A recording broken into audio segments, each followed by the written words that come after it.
today in Rich in Relationship. We're going to talk about how to hear what your partner is really feeling, even when it might be a little hard to receive. I get that my wife wants me to listen more, but what does that actually mean? I'm not a mind reader, and we're focusing it all on one goal.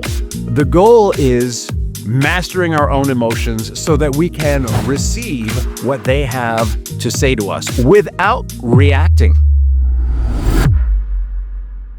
Welcome to another episode of Rich in Relationship. I'm your host, Rich Heller, and today we're talking about empathy in action. Some people call it compassion, leading with the heart, not just the head. This is like we're coming to the end of a series all about really what we're talking about is healthy masculinity, which isn't something you hear a lot about. You hear a lot of buzz about toxic masculinity. This is the tip of the spear on the healthy masculinity movement, and I am proud to be on the tip of the spear. So a listener poses a question. Here it is. I get that my wife wants me to listen more, but what does that actually mean? I'm not a mind reader. That is from Tyrell. He's 40. Thank you, Tyrell, for that question. We really appreciate it. Guys, by the way, if you have questions, send them in because we will work them into the podcast any way that we can. So, Tyrell, here's the thing. She wishes you were a mind reader, right? We've all had this experience. I can't tell you how many girlfriends or how many clients I've had say, he should know, you should know, I shouldn't have to tell you. And this is sort of the sad fact about men and women, all right? Women, their brains are designed to be hyper aware of emotion.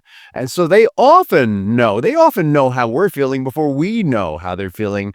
And because they operate from that space, because of the way their brains are wired, they expect that, of course, we do too, but we don't, because we've got brains that evolved in testosterone.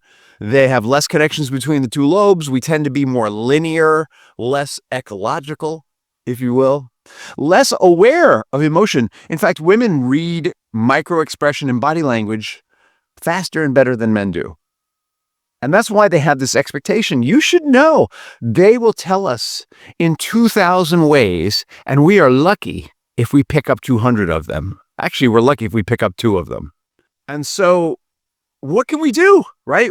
We're emotionally behind the 8 ball. What it means is we got to work at it, number one. What it means is we've got to be really clear about our own emotional state before we have challenging conversations with our partners. And we need to show them that we're aware. And equally important to being aware of our own emotional state is having some insight into what their emotional state is. Now, they think that it's just transparent, and for us, it's very opaque, and so we got to work hard at it. So what we're going to talk about in this episode is what strength now means for men. It used to mean, babe, I'm in charge. Today, it means, babe, I'm in charge of my emotional state. All right. Back in the day when we were in charge, our feelings were all over the place and we thought that was great. We rode emotionally like cowboys, shooting from the hip. Those days are mostly come to an end. There are places where that works, but in our marriage, we have to be careful when we shoot from the hip. We need to know what is it we're shooting, is what I'm telling you. We're talking about, I need a better word for this, but right now it's active strength. All right. So we're not submitting passively. Oh yeah. You know what? We're going to become women and master emotions. What we're doing is we're demonstrating our strength as linear creatures, right? It's like this. We are taking all that linear goal-oriented energy that is so characteristic of the masculine male brain, that I want to fix it energy, and we're focusing it all on one goal. The goal is mastering our own emotions so that we can receive what they have to say to us without reacting. Receive what they have to say to us so that when we hear, know where they're coming from, we can be what's the word I'm looking for? We can be focused on where it is we want to go when we receive that, even if it makes us really uncomfortable. The word I'm looking for is proactive. We want to be proactive. Sorry, brain fart there, guys. And ladies. I'm sure there are ladies who listen to this too. Ladies, I know you listen because you want to know what's going on with your guy, and I'm laying this out in terms that maybe you can receive. We want to lead by hearing and exploring before we attempt to understand and solve. All right. So this piece is all about mastering the art of exploration. Exploration, and we want to master exploration in a linear way. But just get that exploration is really the forte of women. What we're doing is we're catching up to them. See, because they're ahead of you. They've mastered linear thinking and goal-oriented thinking, most of them. Most women, because they've been competing against men in a male-dominated society for hundreds, if not thousands of years, and they're kicking our butts now. So if you want to even things out, if you want to be a strong partner, take that strength of being linear and focus it on being ecological. What does that mean? That means when your partner comes to you and starts laying down something uncomfortable, and usually it's going to start out like this. You never empty the dishwasher. Why didn't you take out the garbage? We tend to focus on little things. It might come out of something big. Hey, you know what? You've been working your ass off and we never see you. Either way, we're going to have a defensive reflex to that kind of conversation, initiation of a conversation, because nobody likes to be attacked. We'll just leave it at that. Being emotionally aware means being prepared and observing that defensive reflex, but not speaking it, not surrendering to it, not leading with it. We're going to notice it. And I'm going to tell you right now, if it just washes over you and you can't observe it, you're going to need some help with this. You have a couple of roads you can go, but basically what's going on is your amygdala, the part of your brain that's very emotional and reactive, is taking over, and your prefrontal cortex, which is the decision-making part, the rational part of your brain, your cerebral cortex, those two pieces of your brain just aren't strong enough. As muscles, you have not exercised those parts of your brain, right? And so, guys, I want you to get that exercising the parts of your brain is as important, if not more important, than exercising your body. If you're going to the gym all day long, but you're not focusing on what part of your brain you're hanging out in, then you're putting too much energy into your physical health and not enough energy into your emotional health. Your emotional health, to some extent, is going to be grounded in exercising those parts of your brain. And so if you're having a defensive reflex, a defensive reaction, if she says to you, you never empty the dishwasher, and you can't stop yourself from saying, I emptied the dishwasher yesterday, or whatever else, or it's your job to empty the dishwasher, or it's Tommy's job to empty the dishwasher. If you can't stop that thing from coming out of your mouth, right, then you got some work to do in terms of taking your brain to the mental gym. The brain gym, you got to exercise those parts of your brain muscles. And we've talked about that in previous episodes. So go back to those previous episodes and look at it. But what you want to do is when your amygdala says, kill, or run away, or play dead, right, which is your defensive reflex, you want to notice that that's happening. You want to be in a part of your brain that's rational. You might want to practice some deep breathing. You might want to say, excuse me 1 second, just like that. That was a deep breath in or a deep breath out. Or for those of you who are listening to the podcast, I'm going to speak it as I do it. Another way to do this would be, I'm going to take off my glasses for those of you watching the video, is to take a deep breath in, hold it, and blink your eyes slowly. 1, 2, 3, 4, release. It looks silly, but your unconscious mind recognizes that you would not blink slowly and hold your breath if there were really danger. So what you're telling your amygdala unconsciously is it's safe, you can chill out. So anything that's going to keep that defensive reflex from taking off, really important. And once you've got that in place, you don't just say, woohoo, I did it, right? The next step is observe it, because it's going to want to jump back in. Like that defensive reflex, especially you've been using it and using it and using it. If you've been having the fight, that black hole of blame and despair that two people sink into over the cap off the toothpaste or the garbage not being taken out or whatever. You've been having that fight a lot. All right. Your amygdala is fired up and ready to go at any opportunity. So you want to keep your eye on that thing. And now you want to shift from reaction to curiosity. Now, curiosity is a practice. Check that out. It's not just, wow, look at that. I'm so curious. It's like, I'm going to practice curiosity. Just like you want to exercise parts of your brain, you want to practice patience. You want to practice curiosity.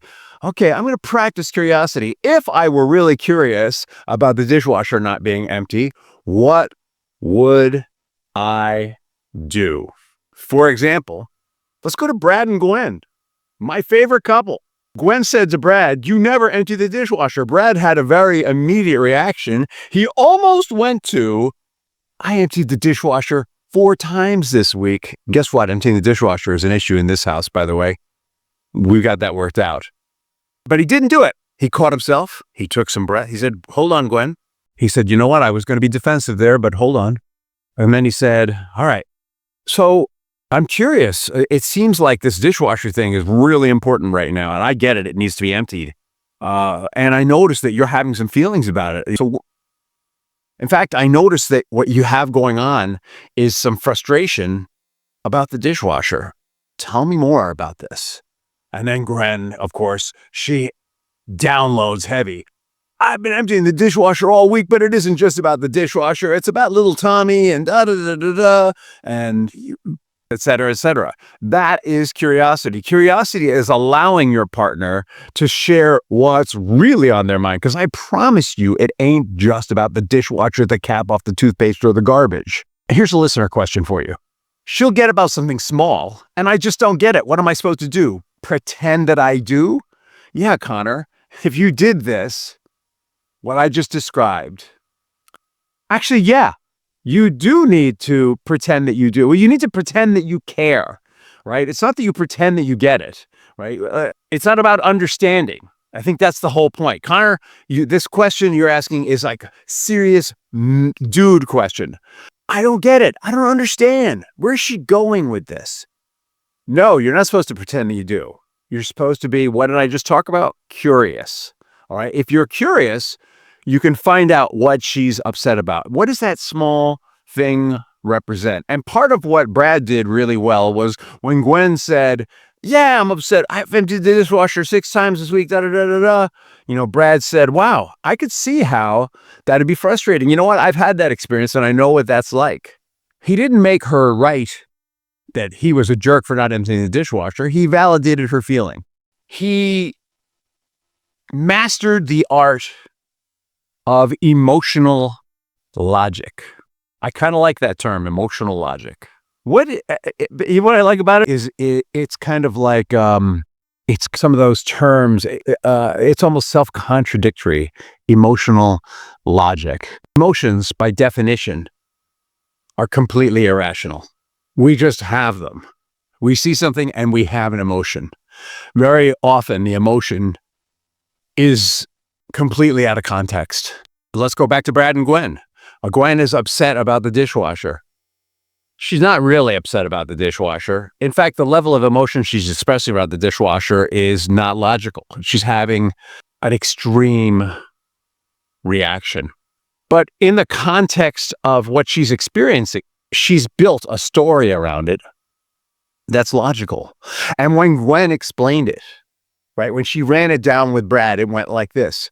"I've been emptying the dishwasher. I've emptied the dishwasher 4 times this week, and it feels like I'm carrying the whole load for this family, Brad. I'm the prime breadwinner, and I'm taking care of Tommy. And look, it's not like you don't contribute. I know you show up, but right now I'm just feeling totally overwhelmed."